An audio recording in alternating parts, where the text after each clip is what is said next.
Dobrodošli u novi klip. Ja sam Hristijan i danas imam nešto specijalno da vi pokažem.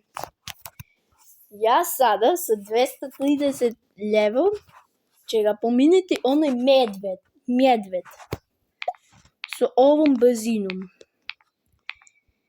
Samo da ga nađemo, mislim neka je ovo. Nije ovo.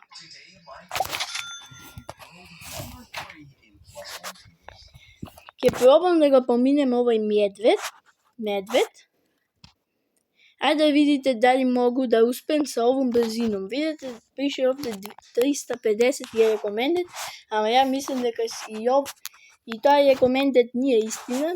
Mislim da ga pominiti sa ovom levelu. Da se crni. 3, 4, sad!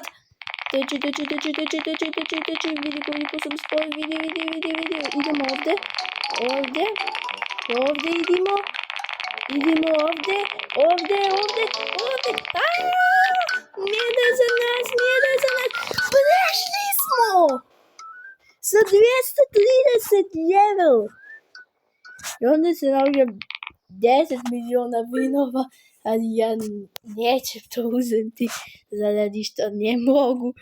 Vidite da je bara 250. Da li ste vidjeli? I sada je izašla nova traka za trčenje.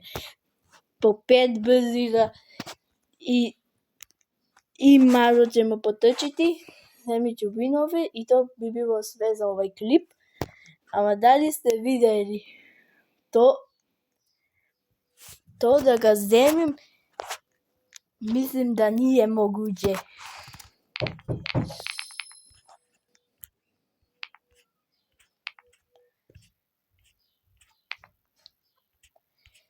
Evo da gi zemim ovi ljudi. Da potrčimo malo njih. I svakako da uzmemo malo vinove. Evo 250.000 vinove. I naši pozdrav je Gosene. Ćao!